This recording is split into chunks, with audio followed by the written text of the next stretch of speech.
welcome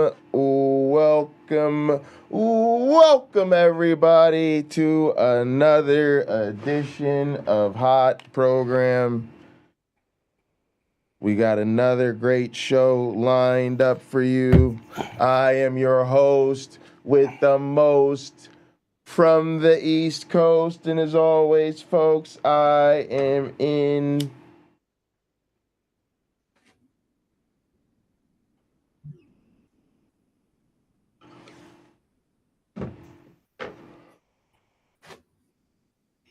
airplane mode, and I am joined by a man who restrains himself from asking Catholic friends if they got some mass at church on Sunday.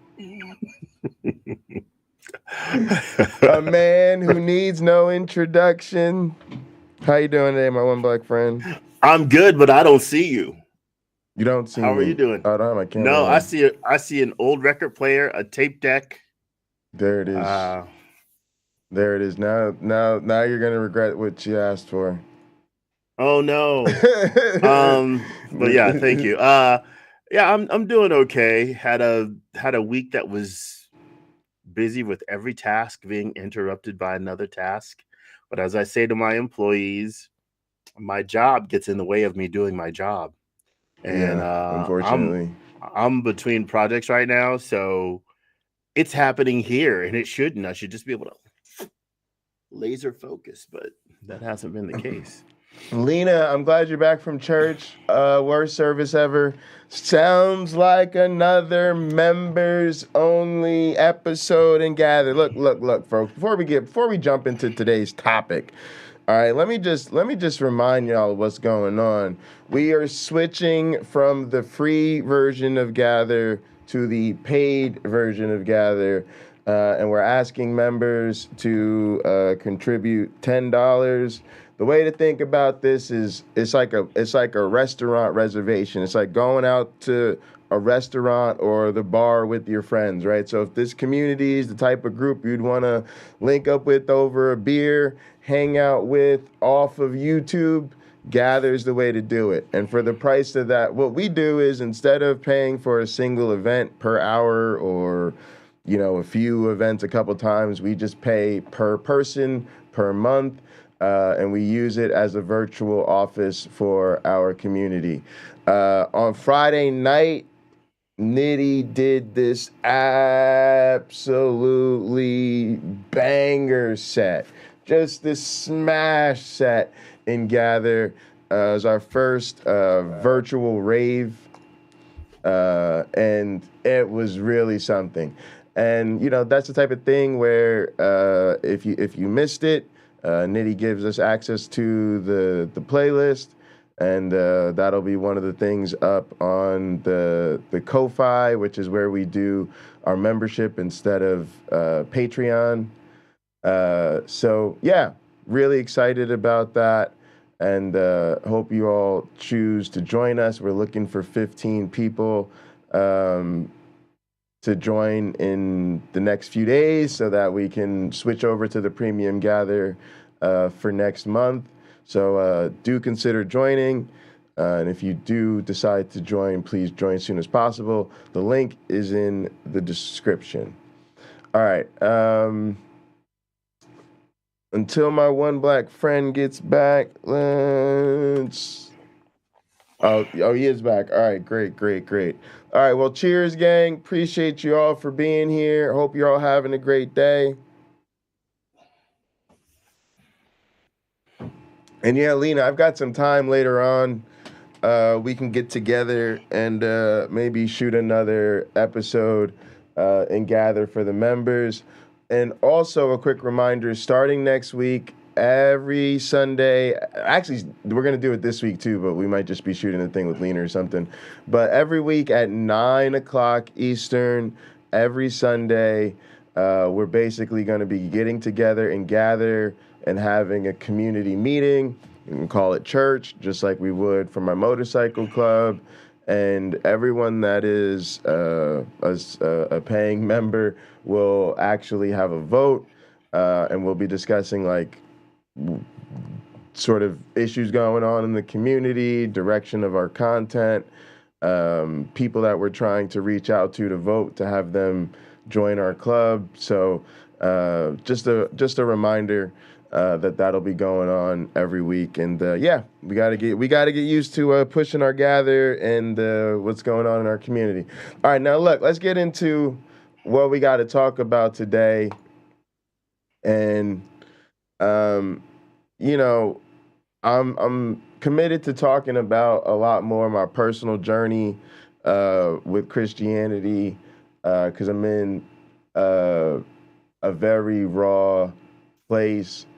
I wouldn't say I'm looking for advice. Nope, definitely not looking for advice right now. Matter of fact, I would say I'm in a place where you got to be very careful with trying to give me advice right now. I'm gonna be honest with you. You can easily offend me with advice right now, because it's So basically, my one before I stopped talking to my mother and my grandparents for the foreseeable future because I had another falling out with my mom where. I was basically trying to explain to her that her faith is the reason we don't talk, and trying to get her to understand that it's a source, which is something I don't even think this community understands. Which is that this was a source of everyday suffering for me. This like guilt of feeling bad that I'm not like reaching out to my family or talking to them. But at the same time, every time I think about talking to them or reaching out to them, it feels terrible because I have to not talk about being an atheist or not talk about what's going on in my life with regards to atheism. And yeah, I just couldn't do it anymore. Like, it just became a situation where I'm like, this isn't reasonable I don't even know if he can hear me right now. If you can hear me, give me a thumbs up. Can you hear me? Oh, he can't hear me. All right. I'm just sitting there like, I don't know. It's just totally uncomfortable for me. I basically feel like it's that feeling of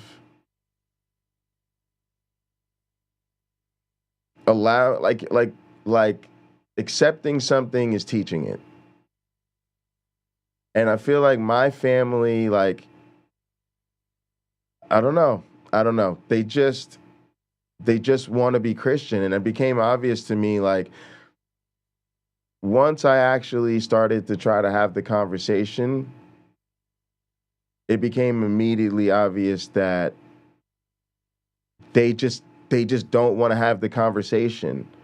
And I don't know. It was such an emotionally manipulative place that my mother went to. It was disgusting. I literally had to tell my mother she was acting like a child. And I don't even know what to do. Like,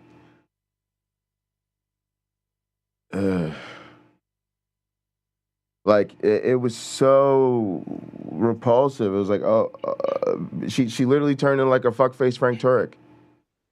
And first off, she was basically almost trying to make me feel bad because I started by making the mistake of explaining that some people are atheists and they're able to, have atheist friends and family and, they're able to go along to get along. And that was a mistake because she like threw that in my face. Like, oh, well, I'm glad to hear that there are people who, can, get along with their friends and family that think differently than they do. I mean, I can. Your cousin LaToya is a Jehovah's Witness now. Like, why? Like, I'm like trying to explain, I'm not one of those people. We're having this conversation because I'm not one of those people.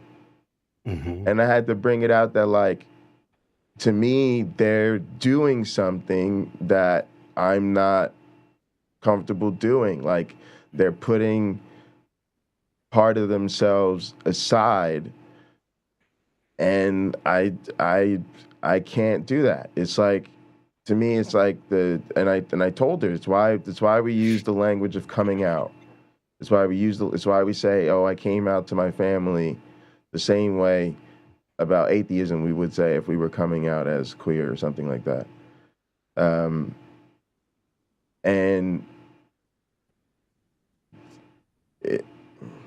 And then the response is basically, oh, that's cool, I accept you for who you are, but number one, don't talk about it, and B, number two, oh, sorry, we just need to keep participating in the group that is totally bigoted against people like you.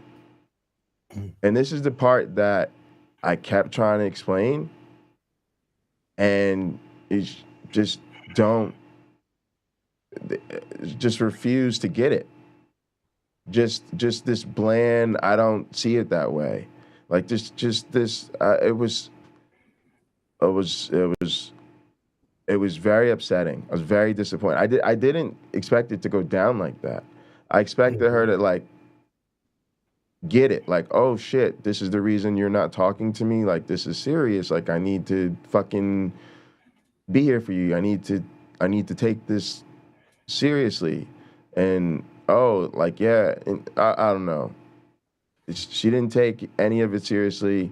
Then she was asking me these dumbass questions like, oh, where do you, so what? So life just happens? Things just happen? You don't, what about purpose? What, you don't believe in a higher power? And then would not let me respond. I had to tell my mother to literally shut up and let me talk. Because she was asking me questions and literally talking over me every time I tried to answer her questions. She was acting like a fucking child. And it's all bullshit. Like all this like, oh, she's just a sweet, innocent woman and she's just, it's like, no. They just, and the thing that happened more recently is, like, yesterday I told my dad about it. And I was telling him, like, they're bad. They're not good people. They don't deserve to have me in their life. They fail to emotionally mature in a way that they can support me where I'm at now in life. And it's not my fault. Like, they're putting Jesus is more important than Jason. They're putting their cult before their own family, literally just as the Bible tells them to. Yeah, they're following instructions. So that shows you right there the problem with the religion and why I won't have any tolerance for it. Because everybody else, to me, is we're just papering over this shit. And we watched some content recently on emotional blackmail, and I really realized, like, that's what I'm dealing with. And then every time I try to get support for where I'm at, I just get more emotional blackmail. It's why I don't even know if I want to do streams like this. It's why I want to do these conversations and gather. Because all you get is people guilt-tripping you even more. Oh, well, they're going to need them. Their girl's going to be around. Well, they did the best they could for you. No, you don't say this to people. I explained this to my dad, and he actually said I was right, and I really appreciated that.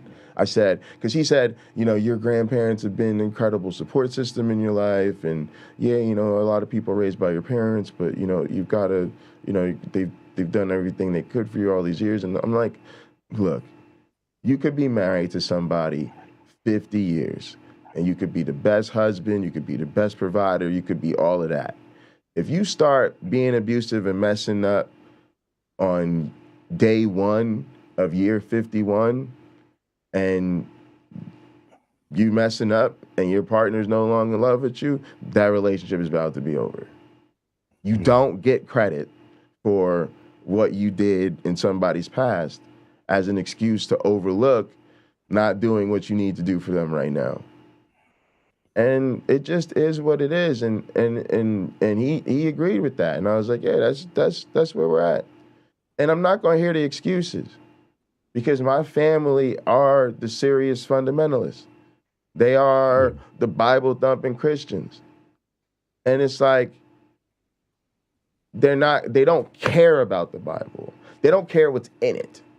They don't care about what Christianity actually does in the world. They don't care. They don't care. They just want to be Christians.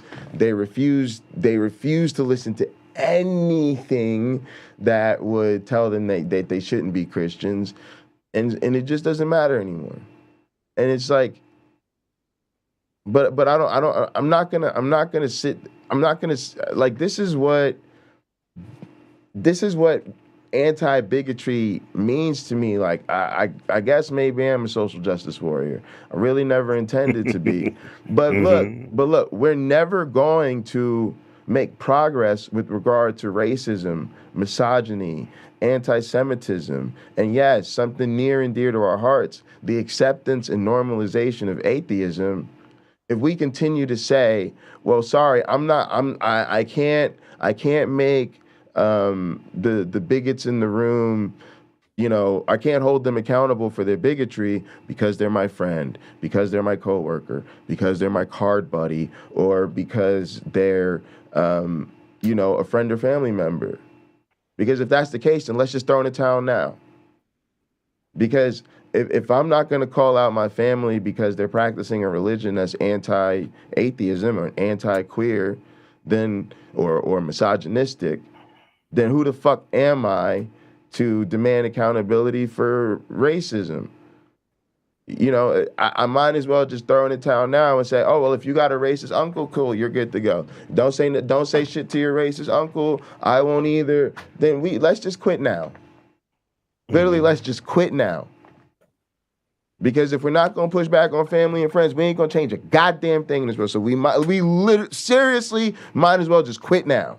We might as well quit while we're ahead and say the new future is we're just going to get along with bigots. We're going to ignore their bigotry. We're going to break bread over Thanksgiving. We're going to work alongside of them. We're going to be friendly. We're going to sing Kumbaya. And we're going to talk about the weather and everything else but the motherfucking issues on the table. And then we might as well turn around to our marginalized populations and just say, look, we tried. We really are on your side. We really do care about you, but we're not willing to do what it takes to make these bigots uncomfortable because they're too important to our lives. So sorry, y'all just got to deal with continuing to be marginalized because we can't be uncomfortable. Now, if that sounds like some shit that makes you want to throw up your lunch from the last couple of months, you exactly now understand why I'm not speaking to my family. I'm not going to ignore their bigotry because it hurts that I'm going to have to deal with the consequences of them being in my life. Yeah, my grandparents going to die, and it's going to be like, yeah, but these are the consequences. To me, you cannot Bible thump your whole life. You cannot carry the banner for Team Jesus your whole life. Never take no kind of counter responsibility for if that shit is actually true and what effect your teachings of your faith actually have on people. What is the actual message you're spreading? You know what? I think it just has consequences. And that's how I feel about a lot of bad shit in the world. It just has consequences. And unfortunately, sometimes everybody has to deal with them consequences. And it's just, I don't know, but like, I couldn't do it anymore. I couldn't do it anymore. I just couldn't do it anymore because I know what they really believe, and it's not okay. It's not okay to man. Like I tried to explain the misogyny to my mother, man. Well, I'm going to offend you. Go ahead. Just talk. Go ahead, man. I'm going to offend you. I don't know that we can have a discussion without me offending you in this case. The way you opened it up. I understand. Yep, You're good. I'm going to offend you. And I'm amazing at it, probably. We'll see. I'll begin with the best question, and I've said this on Hot Program before, the best question I've ever been asked in my whole life. What do you want? So start there. What do you want? In respect to your grandparents, that's one question.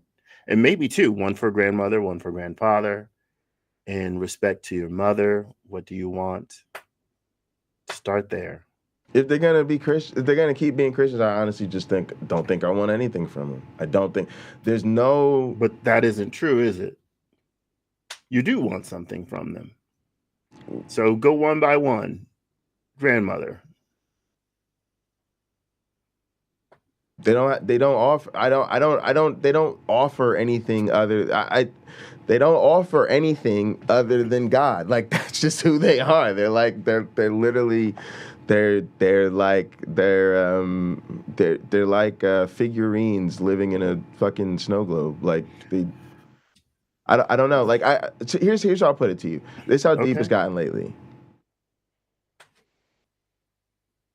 I don't know that I love them, right? I've realized this recently. Somehow we were listening to James. I don't remember what James was talking about, but somehow it got me. Whatever he was talking about got me thinking about love, and maybe it was. I think it was probably something about Jesus, like this compulsory love, right? Like, this love your enemies, the da-da-da-da-da, right? There's a lot of compulsory love, I feel like, in religion. Even with these, I don't, they clearly hate queer people. Like, they're clearly, they're like hatred of queer people central. But every time we talk to them, no, we love them. We love them. Oh, I love the queers. I love everybody. I just love everybody. I think that's a bunch of bullshit. I don't love everybody. And I think compulsory love is wrong. I think it's immoral. I literally think it's immoral. It is absolutely wrong to teach people that they should just be loving everybody indiscriminately and all this. Really wrong. And I really thought about it, and I was like, wow, the same thing actually applies to family. I actually think it's wrong to insist that people love their families. And come to think of it, if I set aside the social obligation for compulsory love, I don't think I do love these people. Like, I genuinely realized I'm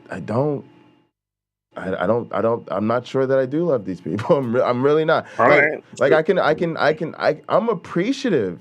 I'm very appreciative of everything they've done for me, right? But there's a lot of people who I appreciate what they've done for me, and I don't love them. Matter of fact, there's a lot of people, like exes and stuff like that, who were some of the, best times that I could have lived or even imagined, right? And almost as a safety mechanism, I need to not love them too, right? Because part of healing from those relationships was like, not letting them occupy too much of my head and too much of my heart, for lack of a better way of putting it. And it's kind of the same deal with this part of my family. Like, they've disappointed me so much, and they're so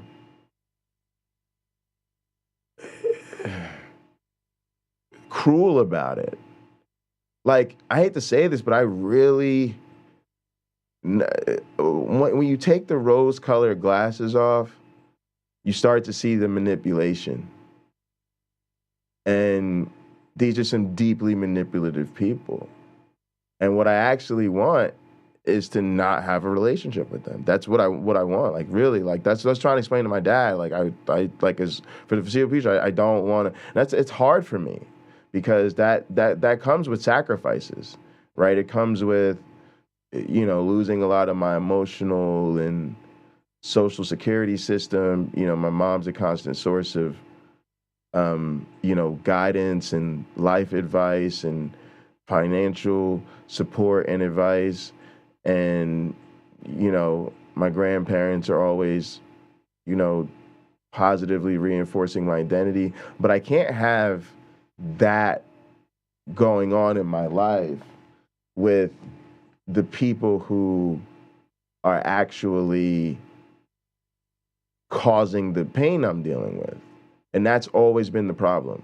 It's always been you can't get it's a peanut butter and jelly sandwich. You can't get the peanut butter without the jelly because it's all squished in there together between the bread, right? So you can't extract, you know, the benefits of their love without also exposing yourself to the risk. And now that I'm unwilling to deal with the risk, I just have to live without the benefits.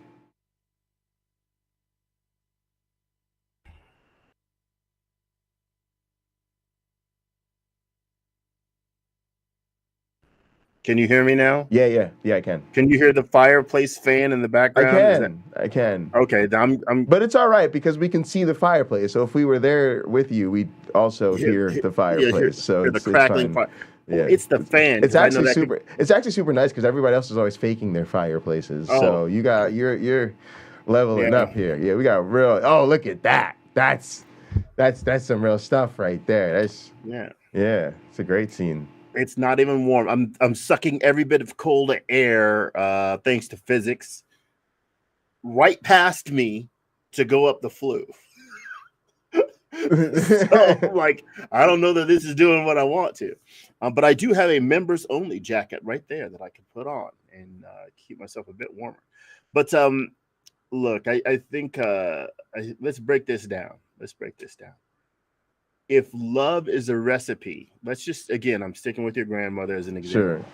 If loving her is a recipe, what are the ingredients of that recipe? How would I love her if I followed your recipe? What would I be doing or adding or seeing? I don't know. I mean, my family's pretty regular, bro. You just call them and visit. They're not really. But this is basically asking what loving her means to you. What does the act of loving her include from your perspective? I guess I'm not understanding the question. Sure, you love your grandmother. Right now it's a bit tough, right? To do so? Like you're not engaging with them as much? Yeah. Okay. But how do you know you love her? Like what is involved in that? Is there contact involved? Are there shorter, long conversations involved? Is there care and concern for her health and well-being involved? What are the love languages? Yeah, I don't. I didn't read that book, Wayne. I don't. Yeah, I don't. That's part of the thing too, right? Is I realized how hollow those relationships are. I couldn't even tell you, like, even when I look back over my life, like I can tell you all of the things me and my dad have done together over the years. Mm-hmm. I can tell you almost nothing about what is the thing on my mom's side of the family outside of religion. I mean, because they're cult leaders. You gotta remember, you're dealing with cult leaders, bro. Like, you know what I'm saying? Like, it's different, bro. Man, it's different. Like, sure. It's really all consuming. I don't know who. Like, I know little.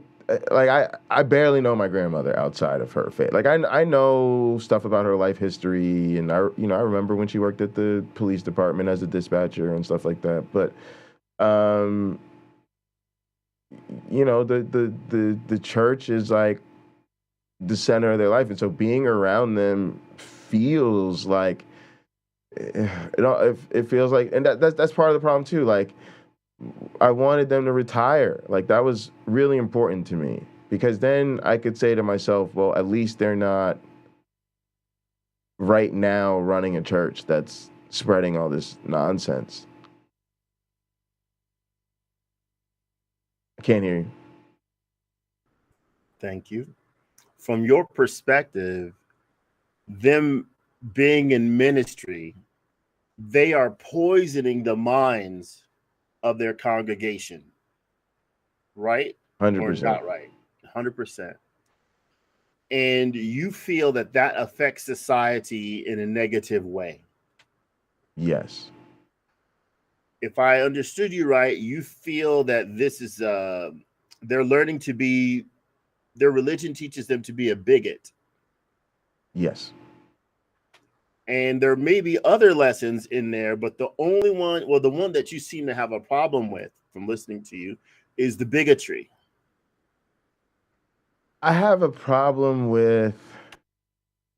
Okay, that the reason that matters to me is because that's a thing that it's a moral failing. Like I, even my own life history, right? I have failed morally to live up to my own standards. I think we all have, right? But me in really profound ways, and very serious ways. And one of them, based on my values, is that I did not take more seriously the bigotry in the religion. Now, that's ironic in the sense that they're simply overlooking a lot of that stuff the same way I did.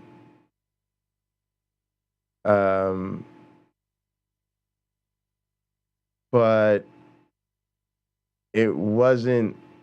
I wasn't aware of it. Like you know what I mean. Like I don't know. I feel like that's the issue here. The issue is people had influence on me, and I did realize these things, and I tried to change, and I wanted to do what was right, and I took those issues seriously once I could start to put it together, and they're just not even interested in engaging. And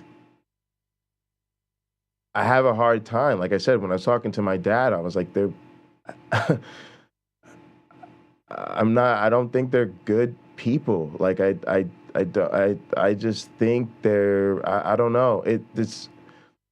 It's tough for me because if I gotta give them this, I literally, it's like the Davis thing. Daryl Davis is friends with KKK members, but I'm sure he wouldn't accept that from his family. Yeah, my mind went to him as you're talking about this. Yeah, and also his friendship, his engagement with them is to change them. Like, we like to talk about the kumbaya, the easy part. Oh, Daryl Davis is friends with the KKK members. Can't we all just be friends with, people who disagree with us? Why do we? I'm like, but why is he friends with them? He's collecting robes, dog. Right? He's using friendship to actively get them to stop being KKK members. He's not just hanging out with them for the sake of being like, oh, well, yeah, I'm going to spend 30, 45 years with a bunch of KKK family members, and then I'm pat myself on the back for being tolerant, right? That's not what this is about. And so that's kind of like me. Like, yeah, I'm happy to play at a church or, maybe have some Christian friends on YouTube, again, for the sake of exposing them and hopefully helping them walk this journey. But I don't think I should be tolerant of that in my own inner circle, because because when I do, I don't feel good about myself. I don't feel like I'm doing the right thing. I feel like I know that my people, to the extent that it's my family, that they are the problem. And then I'm getting on YouTube every day talking all this shit about religion, and then oh, hey mom, hey grandma and grandpa, how you doing? So good to hear from you. I'm not doing that now. And that was the problem, because I was hoping they would mature into like an adult relationship, but I just can't keep doing it. And I realized this, like, I'm not doing what's right. I'm doing what I prefer to do. You don't have to live your full truth at all times. You're not obligated to, I don't know, you're not obligated. I don't think people are obligated to do what I'm doing. But for me, it's like, this is how much I really care about this issue. This is how anti-religion I really am. And I also had to do this for myself. Like when my grandparents moved to my mom's house and started preaching out the house, I felt like it turned it into a church house. And it made me like not want to be there. And then them being around made me not want to talk to her and made me feel like I couldn't have open conversations with her anymore. So I don't know, but then when I really talked to her, I realized she's just gonna fight me to hold on to her religion no matter what, and then be angry at me for poking the bear. And I do think that is wrong. And I said this. I think I've criticized Peter W. and Rebecca for this. I tell my mom this. She tries to say, "What do you want from me?" I said, "It's very clear. Look into what I'm saying. If I'm in fact right that Christianity is bigoted against atheists, which how could it not be? And that's who I am, then to me, your last day as a member of that group should have been yesterday." But that's the problem, is that, and this is what I mean. So James has this thing he also said about if you're in an unequal power dynamic, if you're in an unequal relationship, then you're in an abusive relationship because you're always going to be marginalized. And this is what I mean. These are literally the people who taught me about right and wrong, don't tell lies. Again, love everybody, don't discriminate, don't be a bigot, tell the truth, right? And then turns out they're the bigots who have been lying to me about the truth. Well, what have you seen them do? What have you seen them physically do that is bigoted behavior? Who have you heard them shout down? Is there a sermon that's pointing to this or that group? Yeah, so my grandfather is a hellfire and brimstone Pentecostal preacher. So you're not going to hear a lot of hate from the pulpit, but you are going to hear a lot of the sort of, what you've got to do through God. Jesus is the only way, and it's how you get through all the hard times and all that type of shit. But here's the deal. It's like we talk about with Rebecca, like, you gotta know what's going on with your group. Just because you avoid focusing on the bad parts doesn't mean all you're doing at that point is you're doing the PR and the marketing. You're doing the reputation rehabilitation for your cult. Also, they have done things like my lesbian cousin was treated a lot differently and not really accepted coming up. Now they kind of came around on that, like they're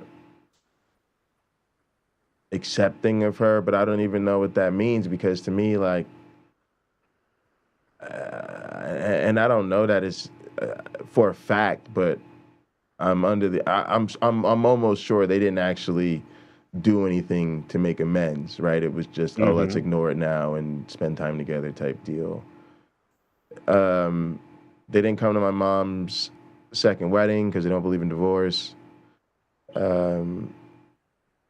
They really, really fucked up a lot of my mental health journey, because my mom didn't want to deal with me when I first had to, like, take mental health withdrawals from school, from college. And so I ended up staying with my grandparents, people thinking they had a stable enough living situation or whatever and could look out for me because they were retired.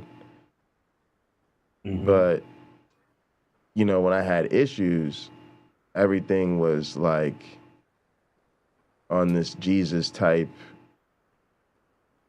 religious intervention type of thing, where it was really inappropriate to be putting that type of religious pressure on me, and also to treat me like I was dealing with, they basically treat me like I was a heroin addict because I smoke weed, right? And was having a fucking serious crack to Christ intervention. Like, y'all, I smoke a little weed in the yard before I go to bed. Fuck out of here. I literally left. I literally left them in the middle of it and went outside and smoked the balls. Like, I don't know what they thought how this was going to turn out, but I am not about to sit through that. I'm like, fuck out of here. And then, you know, so it's just like a lot of little stuff, but they're also like really. And also, there was stuff like they're calling the hospital on me because I wasn't sleeping, even though I was asleep and shit. Like just a lot of weird. Again, people do abusive shit because they're not trying to get it. They're not learning. They're not getting it right. They're not listening. They're not paying attention. And we got to stop making excuses for them. That's the problem. And my grandparents both went to Bible college, and they write these elaborate sermons. These are not stupid people. And I'm just so sick of juvenilizing religious people. And also, I got to remember, I have a different mission than a lot of y'all. I am anti-religion. I want people to stop being religious, and I want them to do it yesterday. A lot of y'all just want to understand religious people, be friends with religious people, have conversations with religious people, sing kumbaya and hold hands. I don't. I think these religions are anti-science. They're anti-intellectual. They are holding us back, and I'm sick of it. So what I'm getting at is, like, I don't expect everybody to take this strong of a stance, but it is what I feel like I got to do, because I'm trying to end the suffering of not talking to my family because I can't talk to them about what I'm really about. So if that's going to be the case, if I can't really talk to somebody, if somebody isn't really the type of person that I feel comfortable bending their ear, then I'm not obligated to talk to them anymore. Well, I hate to say this, but try not talking to them. Let them know, hey, look, and maybe write a letter. Because of the following factors, I'm feeling the need to distance myself, but just know that I am grateful for A, B, C, D, and so on. And I really appreciate that. If you need to interrupt this, please do. You may want to invite them to do that, because maybe there's some important things that they need to ask you that have nothing to do with faith. I'm sure if something happens, my mother would call me, or just find a way to reach open out. the door. Open that door for her and your grandparents, right? I'm one of those people that is very entertained by other people's religions, and I've always been that way. I can find some things about Christianity and Judaism silly, but at the same time, that person who is a believer, I take them quite seriously, because that's a human being with hope and failings. And I guess from my former perspective as a Christian, I felt sorry for God. Disappointing so many people on a consistent basis can be easy for you. But now I don't think there is one. So the disappointment makes a lot of sense, because there's nobody doing the work.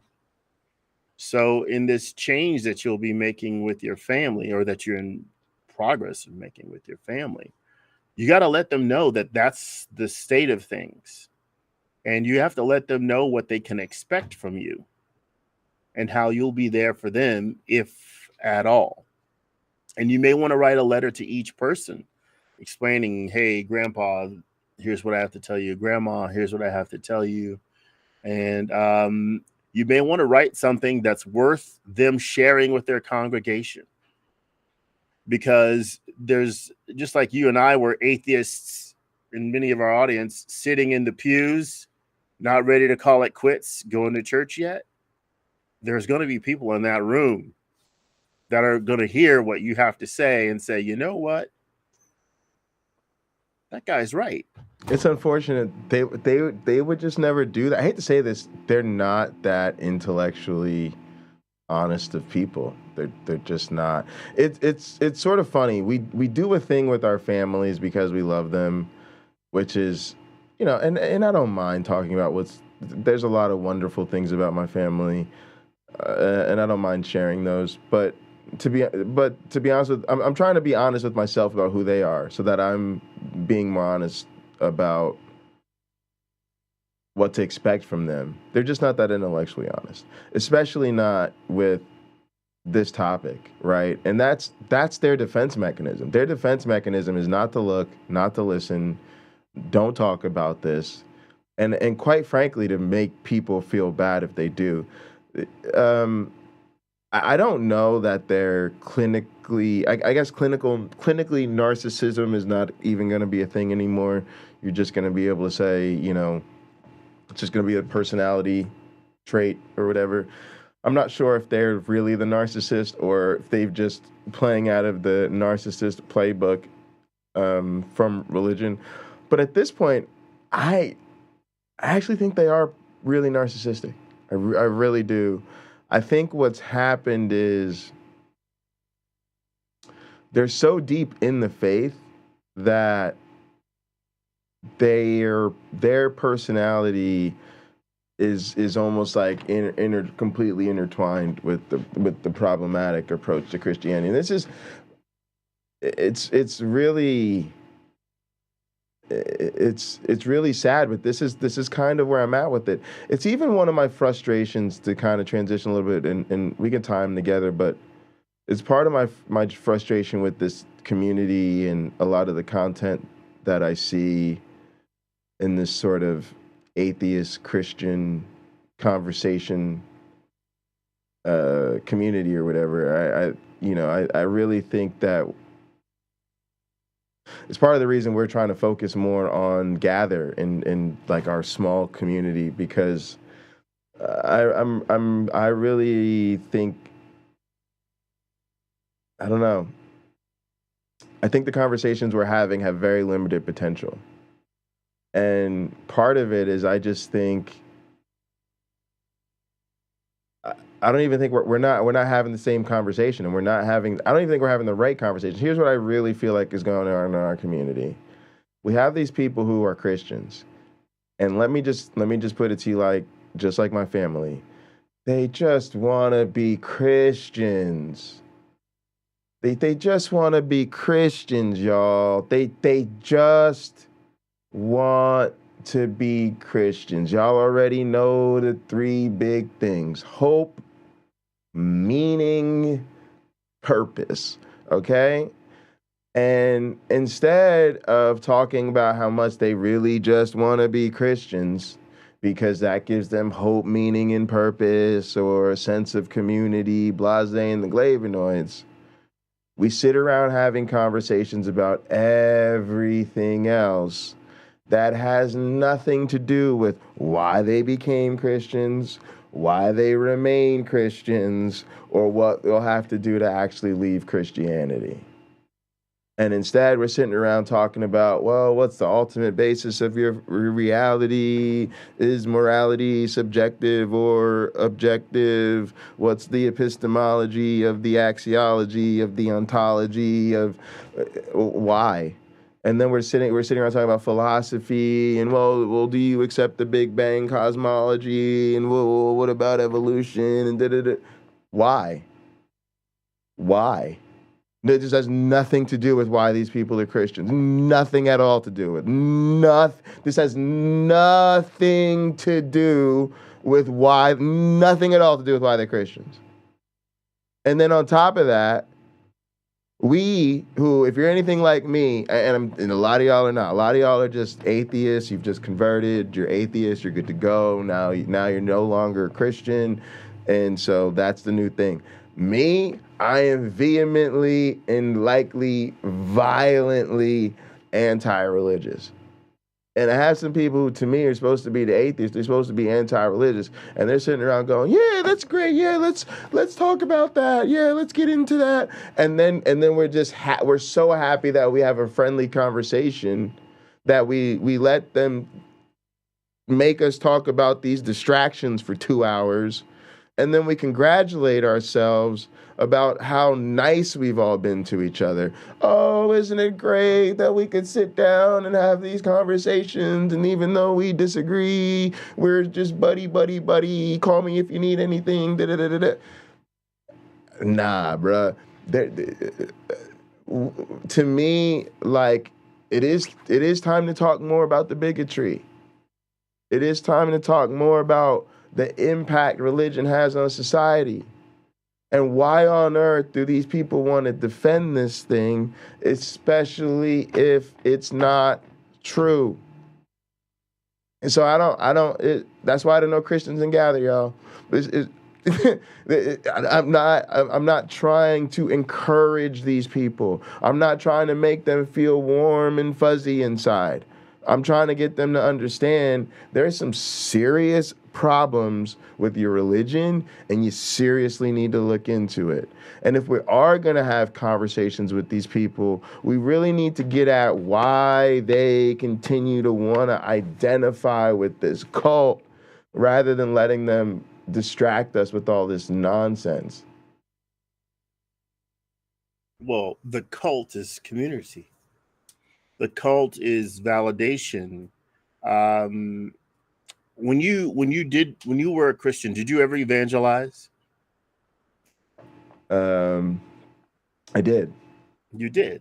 Okay. I did as well. How did it feel to walk up to a person you didn't know and share your faith? Yeah, I can see that. No, how did it feel? I mean, it's scary at first, and then it's, if it goes well, you feel a sort of sense of elation and all that. Okay. So I want you to consider sort of how well constructed Judaism and Christianity are. I can't really comment about Islam. I don't really know.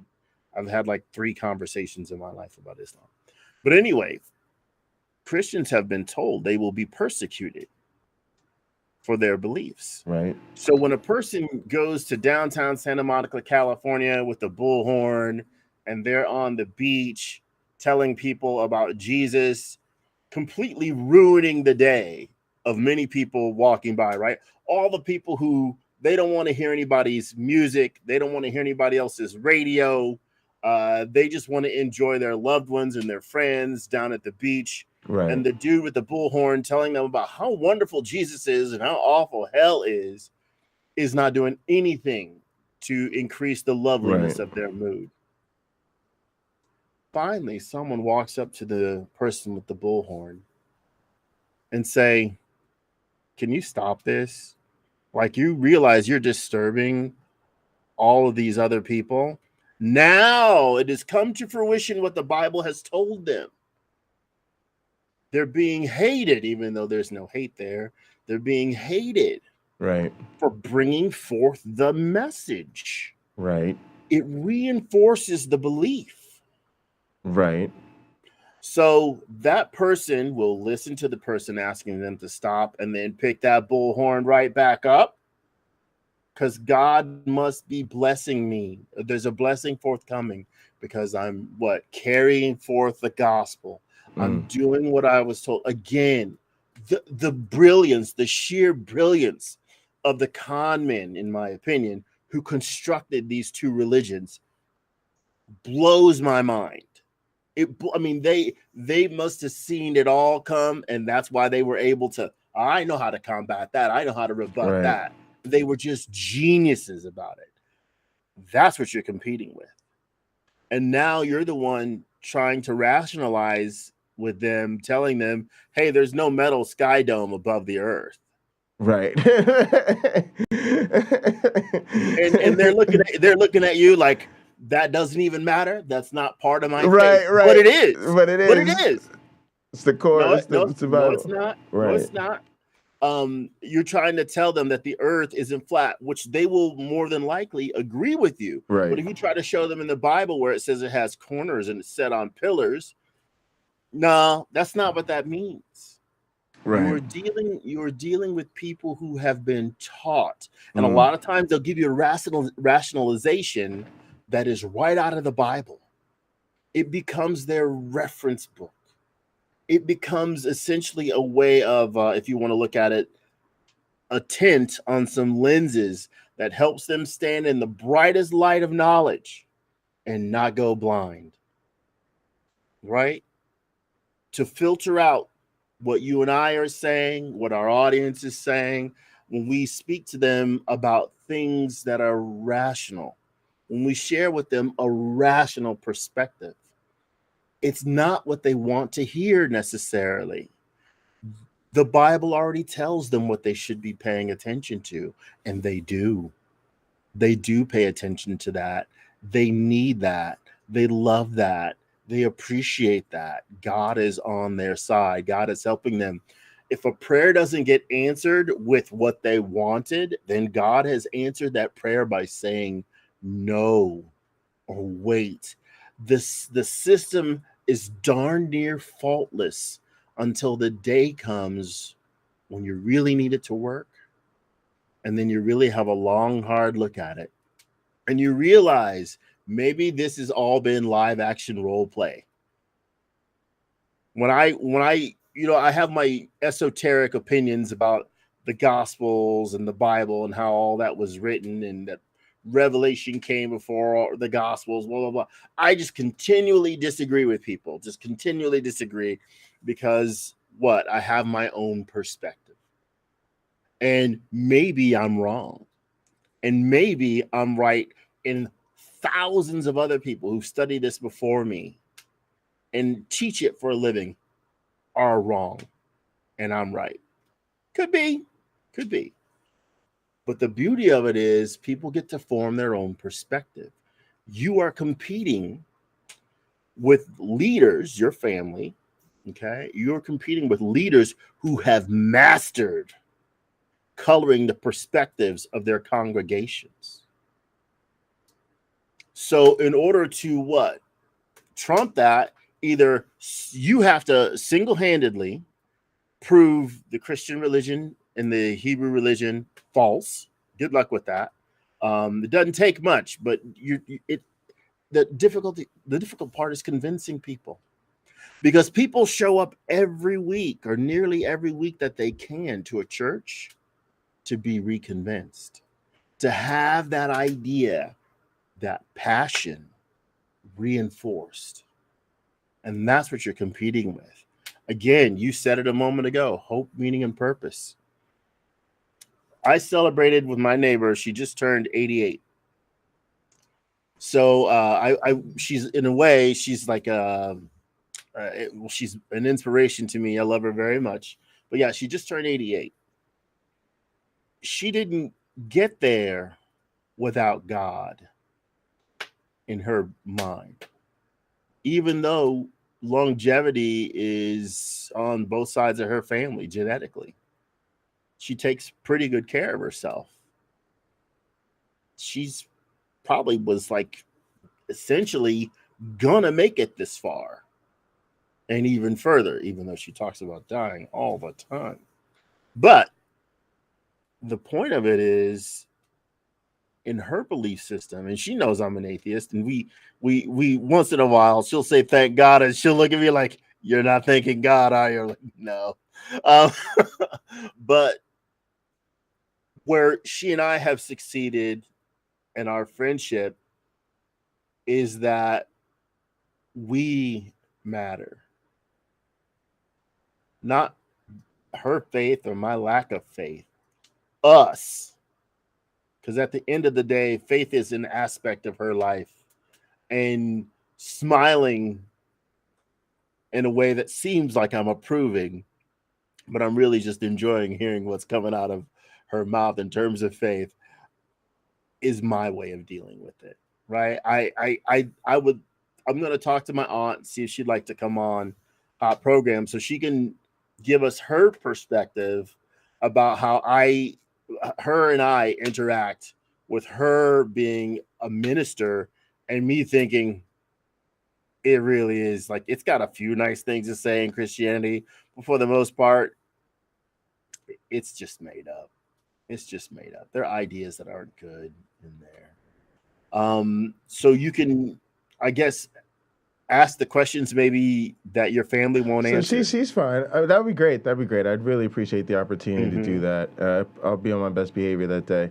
Well, I would want the audience to interact as well, because my aunt is a very personable person, and she would probably appreciate knowing how to interact with another part of the community at large that doesn't accept her beliefs. She and I are always laughing and joking our way through it, but everyone can't do that. Yeah. Right? Like you can't do that probably with your family. The thing, because the thing is, and that's why the bigotry piece is so important to me. And it's the part we don't talk about. I don't know why, because we care. We say we care the most about the impact religion has on the world around us. We say that all the time. Oh, if you just had some belief and you kept it to yourself in your home, there'd be no problem. But then the truth is, the actual impact that the religions we deal with have on us is massive.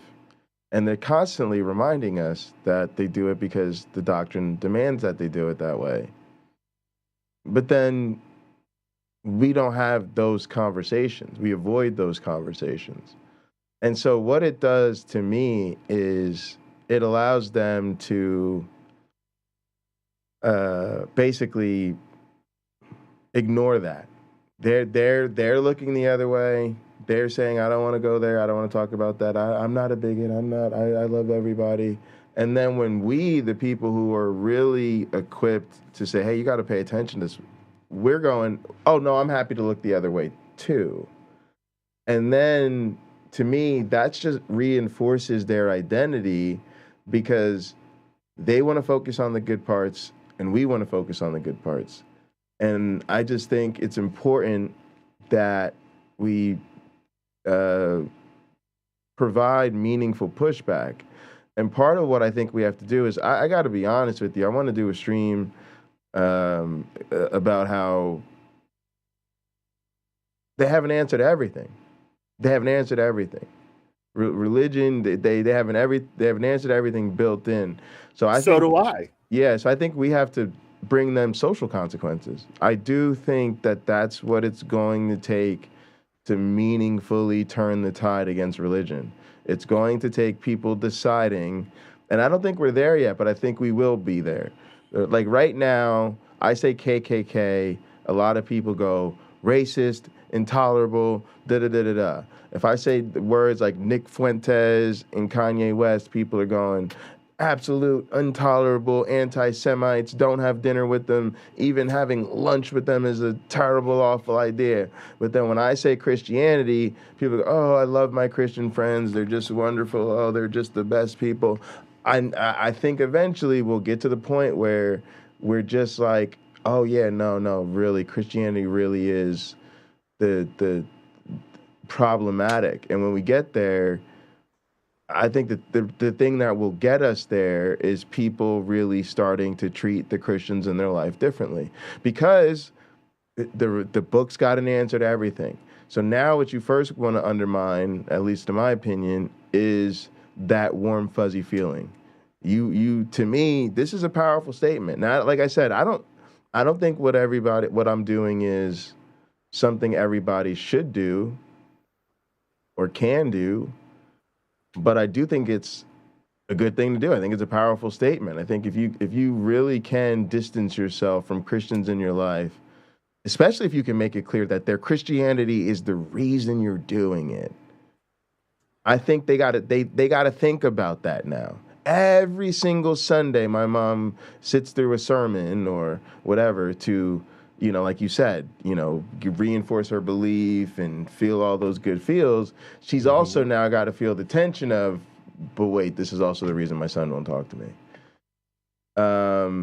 And I think more and more people actually having to deal with there being meaningful consequences to their participation in this cult is what will actually stem the tide. So I think what I'm doing is difficult, but I don't think it's a bad thing to do. I think it can be really helpful.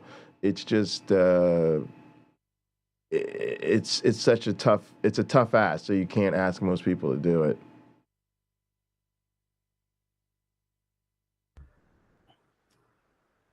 I think you have to. My father used to always talk about the Native American phrase, you'll understand a person, and I'm botching it. He remembered it better than I do, I guess. You won't understand a person well until you walk a mile in their moccasins. Right.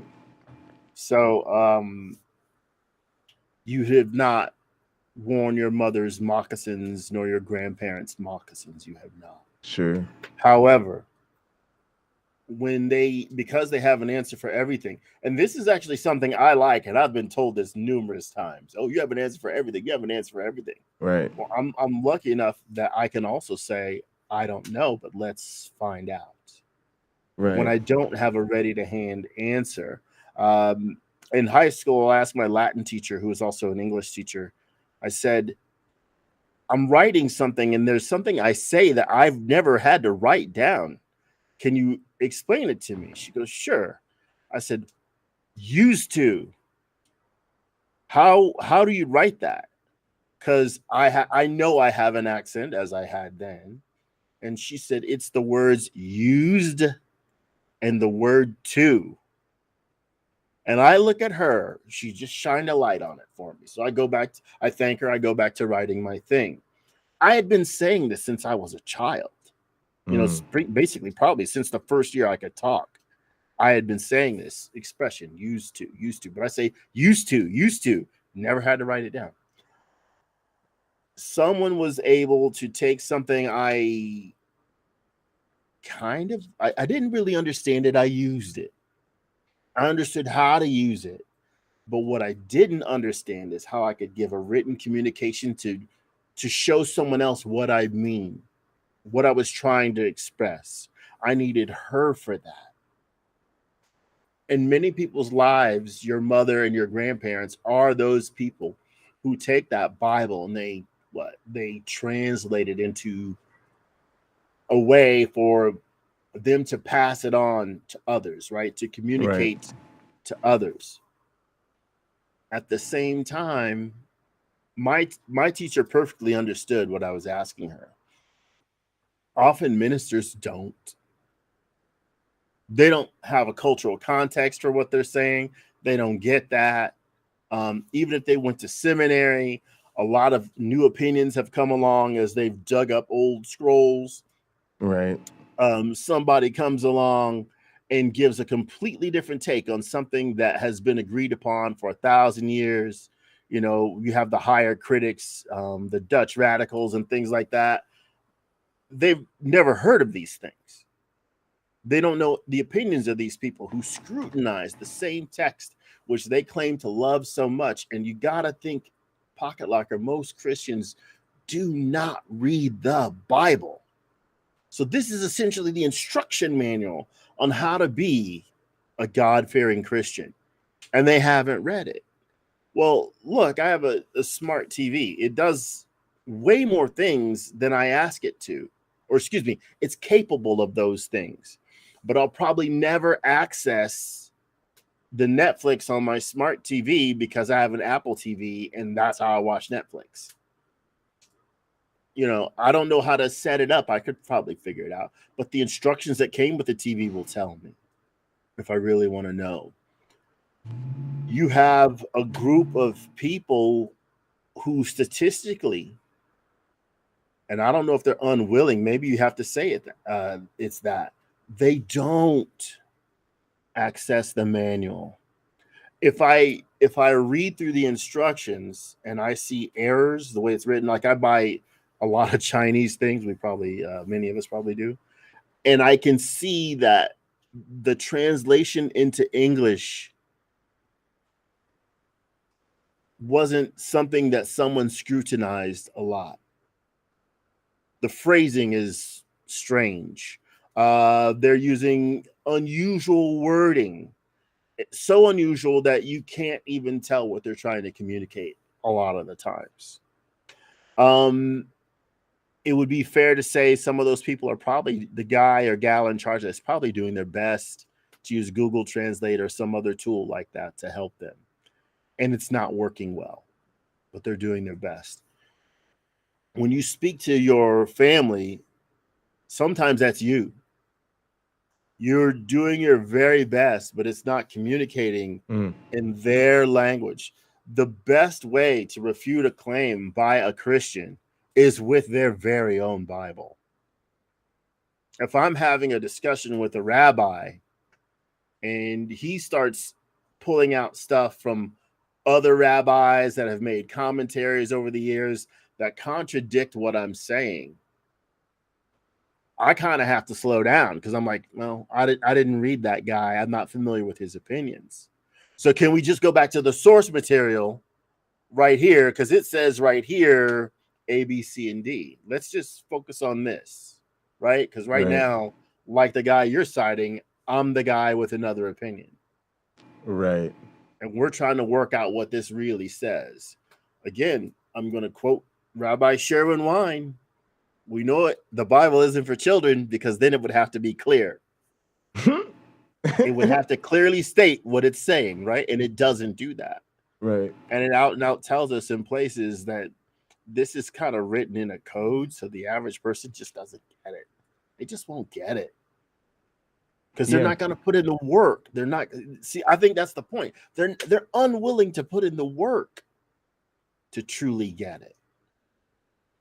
Right? It's not like a guy really killed hundreds of people with the jawbone of a donkey, did he? Unless he was a prop comic like what's that guy, Carrot Top, and he did funny things, and the audience just being killed is so hilarious. He's killing it out there. That's not what they mean. There's no evidence that a flood 15 cubits high, roughly 22 feet, flooded the whole world. We don't have that. But there are people who will just buy into it, right? It's meaningful to them. Yeah. So absolutely. most Christians have not, as the Bible calls them to, worked out their salvation. Right? They've not done it. Because the truth of it is, it's not worth it to them. It's not worth Say it more to about them. that to them. Say more about that. Well, sure. It's just a fact. Again, statistically, most Christians have not read the Bible. But what does that say? Does that say that they don't like it? They don't want to? They'll read every J.K. Rowling Harry Potter book or anything that woman cranks out. What she writes may be very engaging, very interesting, spark the imagination. And yet they don't think the Bible can offer them that. Right? Or maybe they read the Bible and they start to read it and it's just too dry, too many rules, too fanciful, or it conflicts with the education that they got in school, right? Right. Woman wasn't derived from a man's rib. That's silly. Things of that nature. For me, give me 1 second. For me, reading the Bible is what got me out of Christianity. Reading the Bible did. A lot of people say that. Yes, absolutely. So imagine maybe that's why people don't read it. The fear that reading the first few pages of utter nonsense that are in the Bible conflicts with that person's ability to reason. And if they keep reading it, it's going to keep chipping away at their self-worth. It'll keep chipping away at what they think is reasonable. It'll keep chipping away at what they think is moral, because the Bible of the God of the Bible, he steals land from people, he commits genocide, he dang near wipes out everybody in the world, he invents Satan and then has a problem with Satan corrupting other people, but the God of the Bible himself corrupts people. You know, like Ezekiel 20, he gave them statutes they could not follow or should not follow, things like that. So he does that. It's not clear what this God wants, and yet they say they love him. And yet, if the average person, you know, a friend or neighbor, committed atrocities on any of those levels, they could not love that person. They would have to withdraw. Excuse me, I got to add more firewood. Yeah. I'm putting you on speaker. Yeah.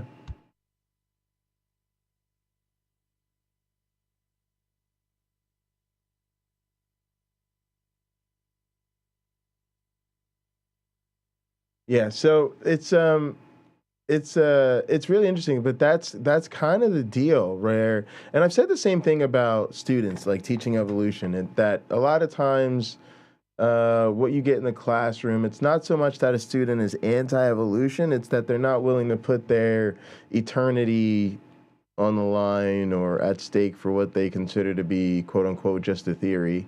But look,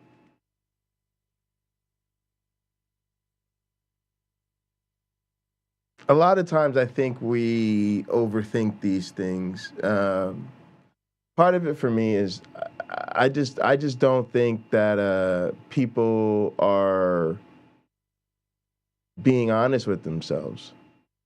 And I don't think you can honestly look into Christianity in an intellectually honest way and come out still a Christian. So a lot of times I really do wish that I didn't challenge particular people's Christianity, because to me it just brings out the fact that they're unwilling to challenge their Christianity no matter what. And that's a sense of disappointment with my family. Like, you just realize they don't care if it's true. They don't.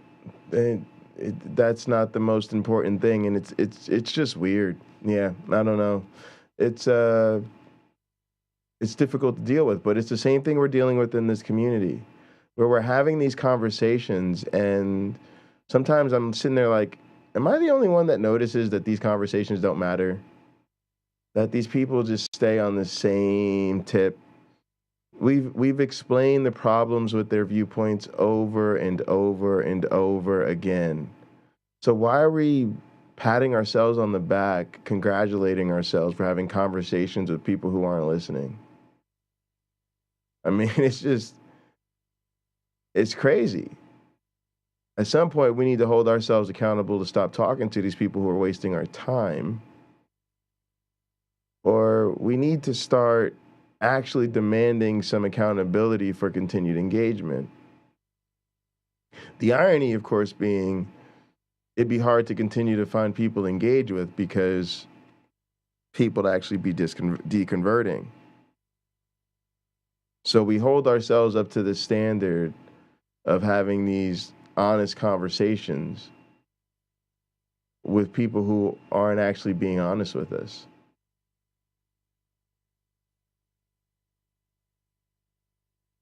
It's very interesting. So, yeah,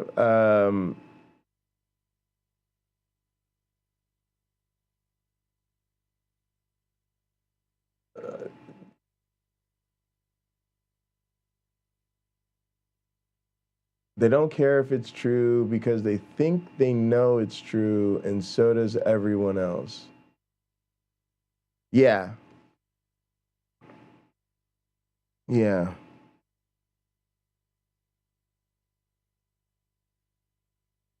And I guess at some level, that makes it feel like you realizing it's not true is just like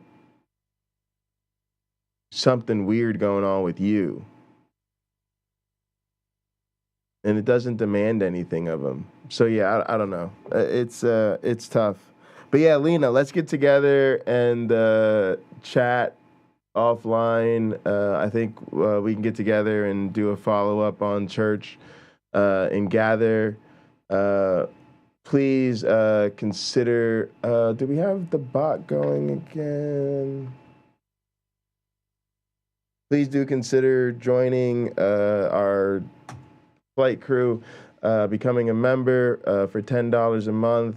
It's really been awesome for us. I can tell you guys that for me, switching over to focusing on Gather has been life-changing. I know some other people feel that way. For a lot of people, you know, we use YouTube as a bar type of scene to where you're looking for who's live. That way you have a place to link up with your friends. And, you know, that's not always feasible. Gather is kind of just giving us an actual virtual space to be able to link up with each other 24/7. So, yeah, go ahead, hit up that Ko-Fi and join the gang. We really appreciate it. Programming note, I guess we'll wrap this up, and then we'll be in Gather streaming, be gaming with my club, and then we'll just be hanging out and Gather. We're in the ranch now, and then tonight at I guess 9 we'll get together and either do our meeting in Gather or maybe we'll be having that conversation with Lena. So we'll see. So yeah, definitely come link up with the gang and Gather.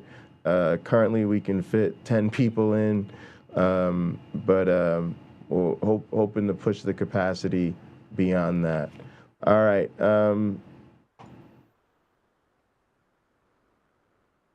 So, my one back friend, one of the things I wanted to get your input on is the problems of sort of the apologists versus counter apologists conversations, where I feel like we're also dealing with the same thing. I think if we're honest with ourselves, theists, Christians, apologists, conservatives, however you want to put it, they've never won any of these debates. I mean, to say they have nothing is an understatement. It's I kind of feel bad for them. I often wish they had more to their side just so them defending it was less embarrassing for them. But we keep having these conversations. And it feels like we won't talk about the elephant in the room, which is the fact that, again, they just want to be Christians.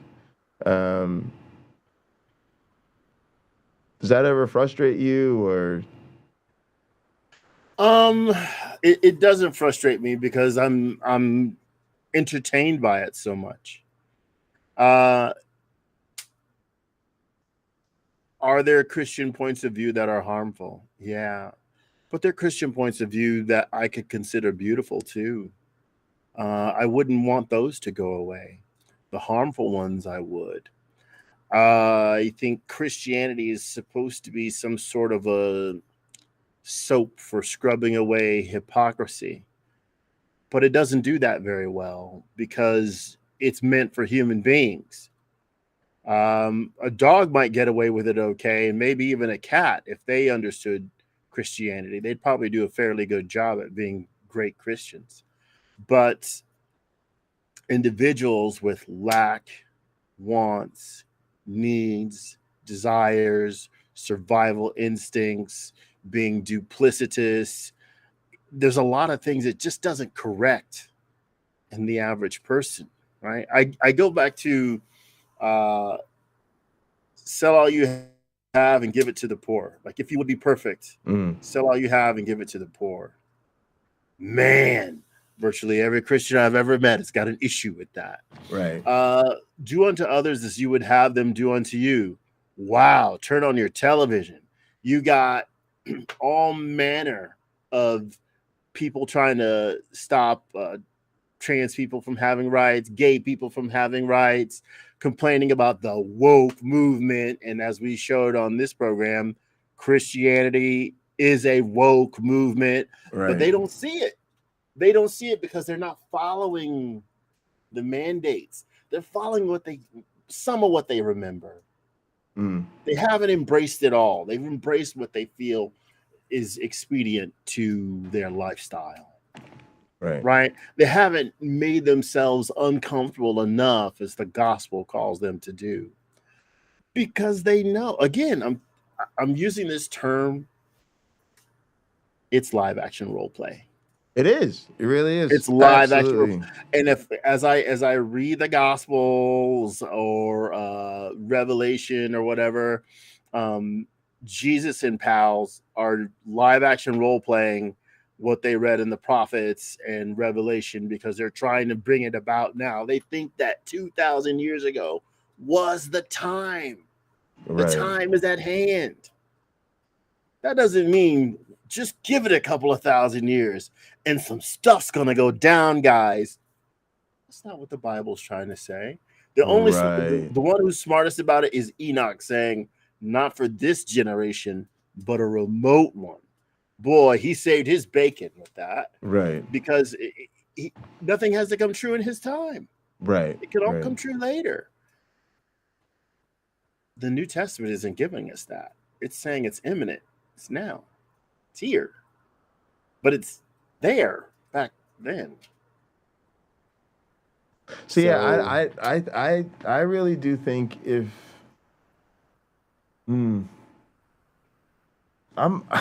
they say I'm a bad guy, I guess I'm the bad guy. I don't think Christians are honest people. I don't think they want to know the truth. They don't care about the people who were Christians, who cared about Christians who care about the truth are no longer Christians.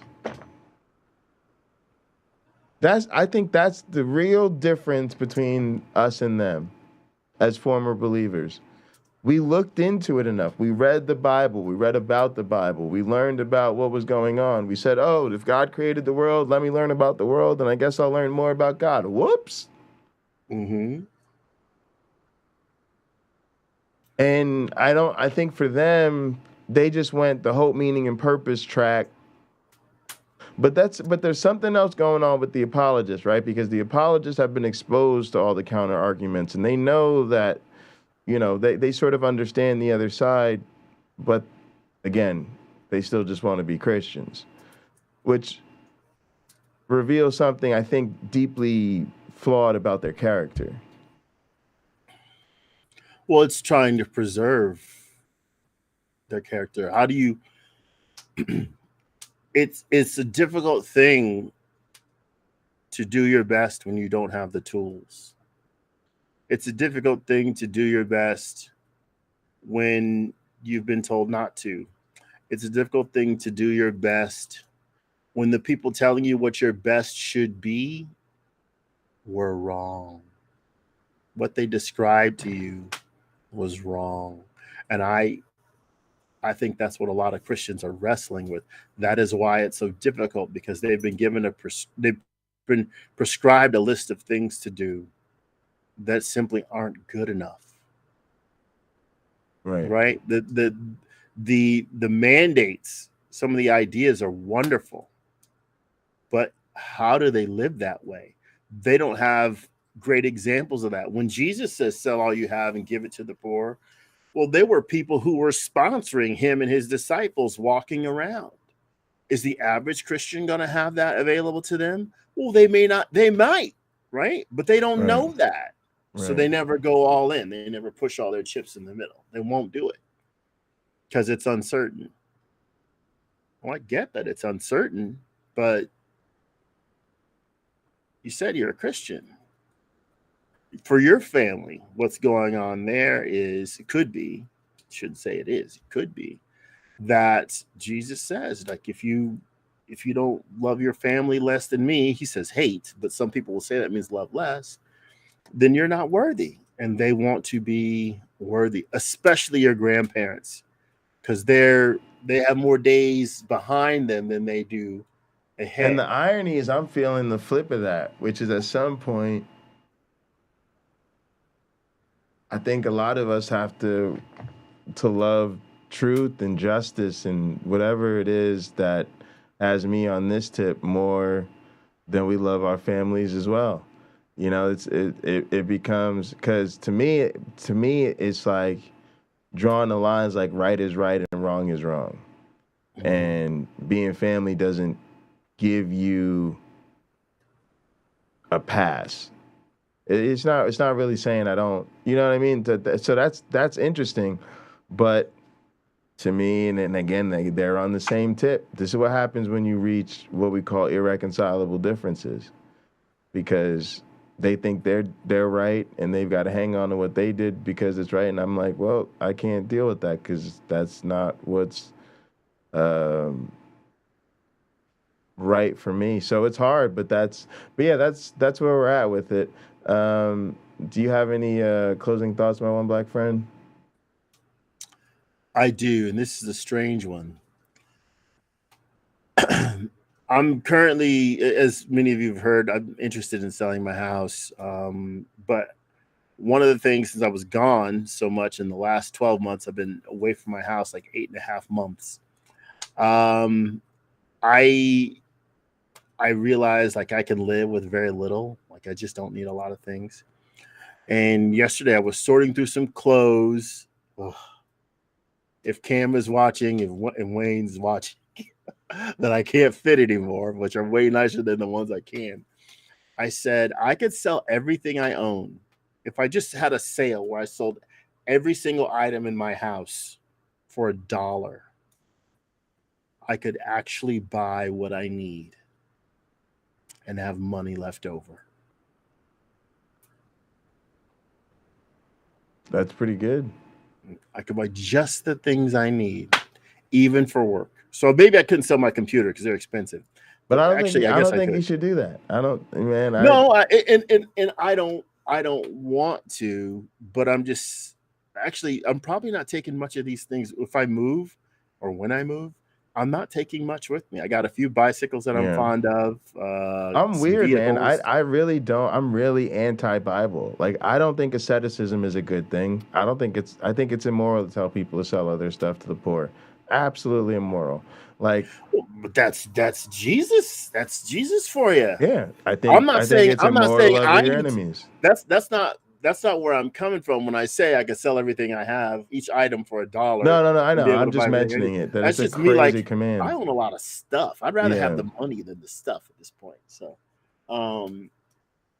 but yeah, I think Jesus pushes it to an extreme because he knew he was going to die soon, and he thought that persecution narrative, or that persecution would. This is my perspective, right? In Revelation, it talks about 2 people dying. They're supposed to be dead for like 3 days, and then they get up. Right? John the Baptist was dead. When Jesus came back from the dead, who did Herod think it was? It's John the Baptist. Right. This is John the Baptist coming back from the dead. Okay. They think it's happening now, or then. They think it's happening then. It's all wonderful. It's amazing. There's going to be a new Jerusalem descending from the sky. There's going to be a new earth. It's all going to be wonderful. Oh, wait, crap. Guys, we were wrong. No consequences. I guess that's something to take away from it. What are the consequences from your family's one of the few families that's facing consequences of Christianity actually being wrong?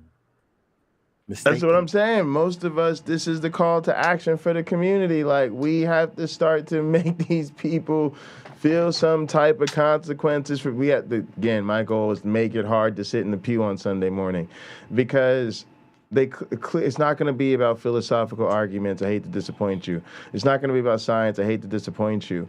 The only hope we have of making Christians stop being Christians is when they stop feeling like that gives them the automatic pass to be the good people in the room.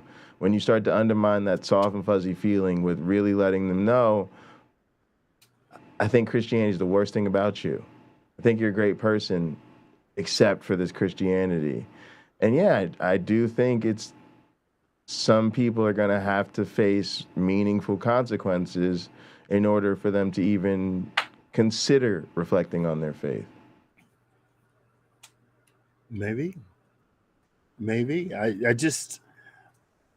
I guess what it is, Christianity, in my opinion, religion in general, is an insufficient cure for the ills of the world.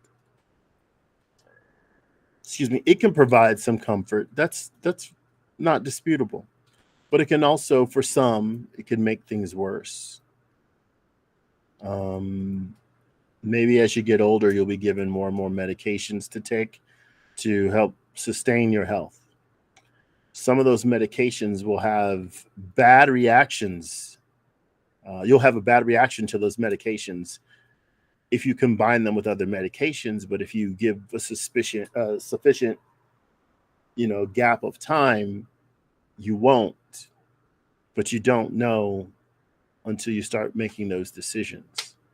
I think religion has some positive elements for sure, but they also often have negative elements, but people don't necessarily see them that way, right? Because they can't. Again, knowing we see this. Many of us have watched Pine Creek, and when he tests the idea of poof or drown with Christians, when he says God is leaving it up to you, a lot of them don't even want to second guess their God. What's going on is God is murdering people. It's not less than that. It's murder. And when do you hear them say, God, I don't want you to do this. I don't think you should do this. Again and again, they don't say that. They don't even propose it. Well, I think that it's reason sufficient for God to do it. If it was your child walking out the door with a gun, you'd want to know why. And you wouldn't give a hoot how sufficient that kid's reasons were for wanting to inflict violence on other people. You would not care. There's a better way. Let's get the police involved to protect you, or let's get the legal system involved to prosecute. Yeah. But just the out and out wanton destruction, because it's not going to make you happy. You're going to be satisfied for about 30 minutes. Then you're going to be freaked out. You're going to be scared. You're going to go to jail, and they're going to kill you in prison. You're going to get the electric chair, lethal injection, something like that. It's not worth it. Yeah. So maybe if you can go to a different place, go to a different place for you.